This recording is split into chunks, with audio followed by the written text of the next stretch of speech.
Hello, আসসালামু আলাইকুম। সবাই কেমন আছে? সবাই ভালো আছে, বাট আমি ভালো নেই। আজকে ঈদের দিন, সবাইকে ঈদ মুবারক।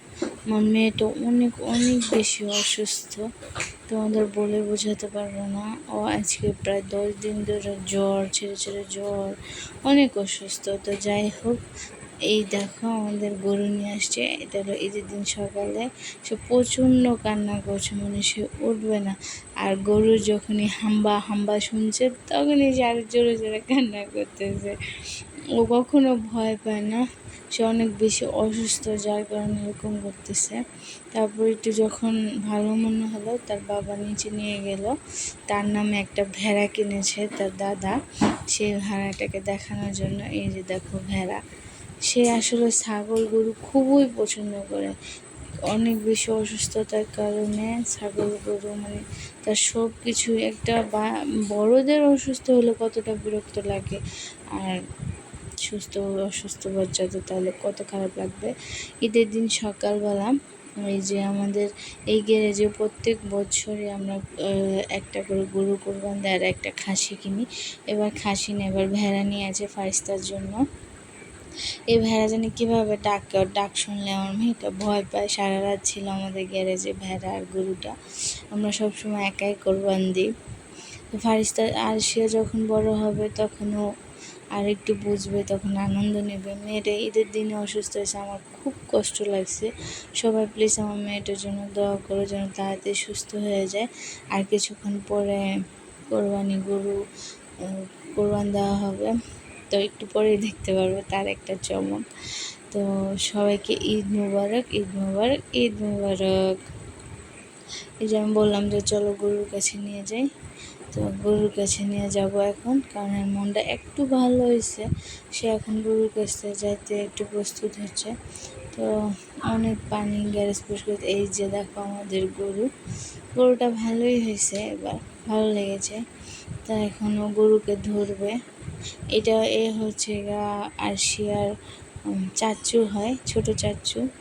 যাই হোক, সে একটু এখন এই গরুকে আম পাতা খাওয়াবে। সে আম পাতা খাওয়াতে খুব ভালোবাসে, আম পাতা খাওয়াবে। আমি বললাম যে দেখো আম পাতা খাওয়াতে পারো কিনা। সে দেখেন, এই যে দেখেন আম পাতা খাওয়াচ্ছে। যে খাওয়াবে না, তার মুড ভালো না, তার শরীর ভালো না। তার শরীর ভালো হলে এতক্ষণে গরুর শিং দুইটা নাচতো। সে এমন সাহসী একটা মেয়ে। আমার মেয়েটা প্রচণ্ড সাহস, এত সাহস আমি কখনো দেখিনি।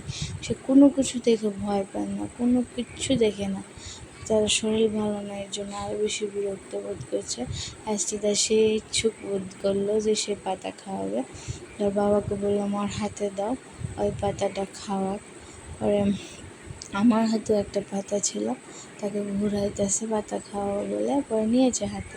পরে দুষ্টমি করে হাত থেকে ফেলে দিয়েছে, দিয়ে সে খুব হাসতে লাগলো। তার সেই মিষ্টি হাসিটা আমি অনেক দিন পরে দেখছি, আমার খুব ভালো লাগলো। ওই যে সে একটা হাসি দিল, আবার ফেলে দিছে।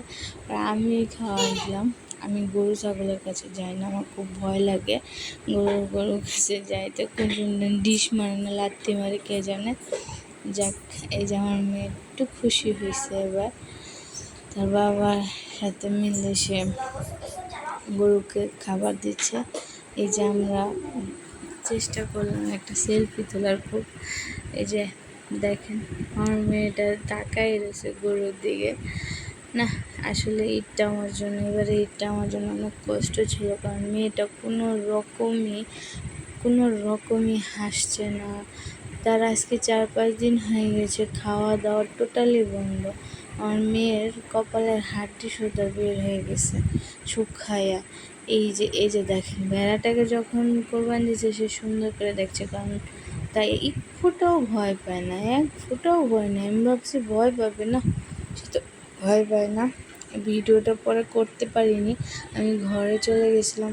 তাকে নামাই দিছি আর যাইয়া ভেড়াকে লাথি মারতে, কারণ সে তার ভেড়াটা পছন্দ হয়নি। আমাকে আমার হাজবেন্ড বলতেছিল, আর এই যে দেখেন বারান্দায় দাঁড়ায় দাঁড়ায় সে গরু কোরবানি দেখতেছিল, তাও ভয় পায়নি। অনেকে বলতেছিল যে দেখেন না ভয় পাবে না, আমার মেয়ে আসলেই ভয় পায় নাই। তারপর আমি ভিতরে নিয়ে চলে গেছিলাম, পরে আবার বের হয়েছি, বের হয়ে দেখাইছি, সে দেখছে, সে আবার আমার কুল উঠবে, উঠে দেখবে যে ভেড়াকে দেখতে চাইবে, যে চলো দেখি দেখি দেখি দেখি। পরে তারপরে আমি নিয়ে গেছি, সে দাদির কোলে থাকবে না। এই যে লাস্টে একটু ভালো লেগেছে যখন আমি একটু নিচে নিয়ে গেছি একটু দেখুক। এই যে আমাদের কোরবানি গরু কষাই দিয়ে অলরেডি রেডি হয়ে গেছে, একটু পরে ভাগাভাগি করে সবাইকে দিয়ে দেবে। এই যে আমার মেয়েকে আমি দাঁড়া করে এসেছে, দেখি সে এখানে কী করছে জানেন, এই যে পানি দিয়ে খেলবে, এখন বাসায় যাবে না, এত অসুস্থ তাও সে পানিতে নামবে। যাই হোক, সবাইকে ঈদ মোবারক, আল্লাহ হাফেজ। আমার মেয়েটার জন্য দোয়া করবেন, সেই জন্য অনেক তাড়াতাড়ি সুস্থ হয়ে যায়। তো আল্লাহ হাফেজ, ঈদ মোবারক। আশিয়ার পক্ষ থেকেও ঈদ মোবারক, আমাকে সাপোর্টও করবেন। আল্লাহ হাফেজ।